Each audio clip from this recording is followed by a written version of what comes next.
AI impact summit లోకి youth Congress కార్యకర్తలు దూసుకువెళ్లిన ఘటనపై రాజకీయ రగడ రాజుకుంది. సదస్సులోకి దూసుకువెళ్లిన కాంగ్రెస్ కార్యకర్తలు అమెరికాతో ట్రేడ్ డీల్ కు వ్యతిరేకంగా నినాదాలు చేశారు. మోదీ సర్కార్కు వ్యతిరేకంగా నినాదాలు చేశారు. అమెరికాకు ప్రధాని మోదీ లొంగిపోయారని నినాదాలు చేశారు. చొక్కాలు విప్పి యూత్ కాంగ్రెస్ కార్యకర్తలు నినాదాలు చేయడం అందరినీ షాక్ కి గురిచేసింది. ఆందోళనకారులను పోలీసులు అరెస్ట్ చేశారు. 5 యూత్ కాంగ్రెస్ కార్యకర్తలను పోలీసులు వెంటనే అరెస్ట్ చేశారు.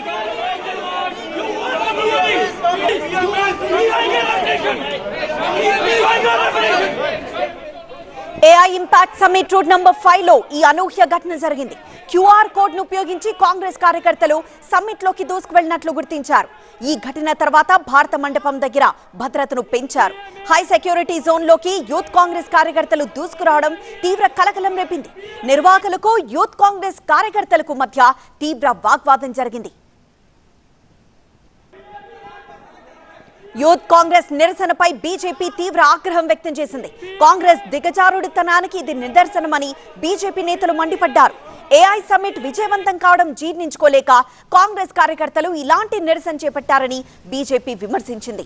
దీని వెనుక రాహుల్ గాంధీ, సోనియా, ప్రియాంక కుట్ర ఉందని బీజేపీ ఆరోపించింది. రాహుల్ గాంధీ నివాసంలోనే ఈ కుట్ర జరిగిందన్నారు బీజేపీ నేత నంబిత్ పాత్ర. ये राहुल गांधी, सोनिया गांधी और प्रियंका वाड्रा की मौजूदगी में राहुल जी के निवास स्थान पे ये प्लानिंग किया गया था. ये प्रयोग है, ये संयोग नहीं है. This is not an experiment. This is a deliberate attempt to malign the name of India by the leader of opposition Rahul Gandhi, because in his very home the design of this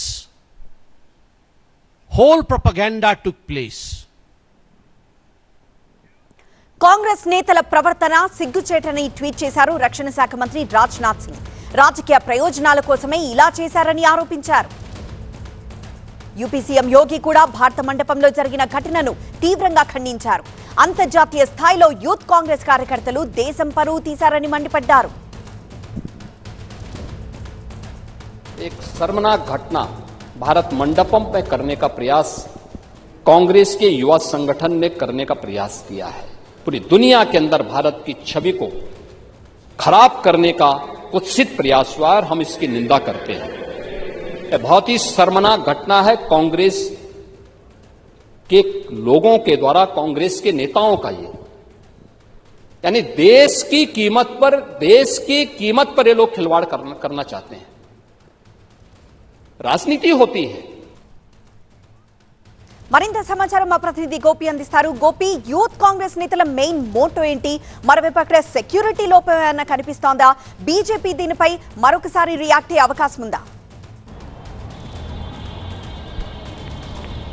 ఖచ్చితంగా ఇది దేశ ప్రతిష్టను దిగజార్చే చర్యగా BJP youth Congress వ్యవహారం పట్ల తీవ్ర ఆగ్రహం వ్యక్తం చేస్తోంది. యూత్ కాంగ్రెస్ అనుబంధ విభాగం.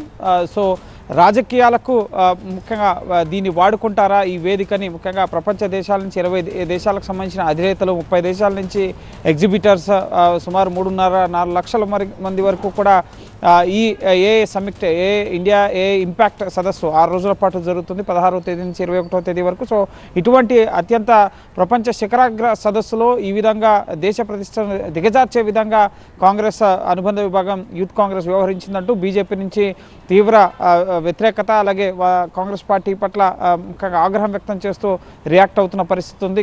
ఇటు బీజేపీ నేతలు, కేంద్ర మంత్రులు, రక్షణ మంత్రి రాజ్నాథ్ సింగ్, అలాగే శివరాజ్ సింగ్ చౌహాన్, యూపీ సీఎం యోగి ఆదిత్యనాథ్ సహా బీజేపీకి సంబంధించిన ఎంపీలు, అధికార ప్రతినిధులు పూర్తిగా యూత్ కాంగ్రెస్ చర్యను తీవ్రంగా తప్పుపడుతున్న పరిస్థితి ఉంది. రాహుల్ గాంధీ నివాసంలోనే సోనియా గాంధీ, ప్రియాంక గాంధీ, రాహుల్ గాంధీ దీన్ని ప్లాన్ చేశారు. ముఖ్యంగా అమెరికా ట్రేడ్ డీల్కి సంబంధించి పార్లమెంట్లోనూ మోడీ లొంగిపోయారు అన్న అంశాన్ని, ముఖ్యంగా ఒత్తిడికి లోనే ట్రేడ్ డీల్కి ఒప్పుకున్నారు అన్న విషయాన్ని పార్లమెంటు వేదికగా ప్రస్తావించారు. అయితే ప్రపంచ దేశాధినేతలంతా కూడా అక్కడ ఉన్నారు ఏ సమ్మిట్లో. సో అక్కడికి వెళ్ళి నిరసన తెలపాలి అని చెప్పి ముఖ్యంగా టీషర్ట్స్ని రివర్స్లో వేసుకుని టీషర్ట్స్ పైన మోడీ లొంగిపోయారు అన్న ఫోటోని ప్రింట్ చేసుకుని రెగ్యులర్గా సామాన్య ప్రజానికం లోపలికి వెళ్ళే తరహాలోనే వీళ్ళు కూడా పాసులు తీసుకుని క్యూఆర్ కోడ్స్ తోటి లోపలికి వెళ్ళడం జరిగింది. కానీ ఒక్కసారిగా లోపలికి వెళ్ళిన తర్వాత ఆ టీషర్ట్స్ని విప్పేసి అర్ధనగ్నంగా మోడీకి వ్యతిరేకంగా నినాదాలు చేయడం, సరెండర్ మోడీ అంటూ వ్యాఖ్యానాలు చేయడం. సో ఆ తర్వాత వారందరినీ కూడా పోలీసులు అరెస్ట్ చేశారు. సో భద్రతా లోపం పరంగా కాదు, కానీ కావాలనే ఒక పక్కా ప్లాన్తో వ్యూహాత్మకంగా ఇటు కావాలనే దేశ ప్రతిష్టను దిగజార్చే విధంగా దేశ వ్యతిరేకి అని చెప్పి కూడా రాహుల్ గాంధీని తీవ్రంగా ఇటు విమర్శించడం జరిగింది. బీజేపీ నేతలు ఈ చర్యను తీవ్రంగా ఖండించిన పరిస్థితి కూడా ఉంది. సో ఈ వ్యవహారం మరింత ముందుకు వెళ్లే అవకాశం కూడా ఉంది. పోలీసులు చట్టపరమైన చర్యలను యూత్ కాంగ్రెస్ నేతలపైన తీసుకుంటున్నారు.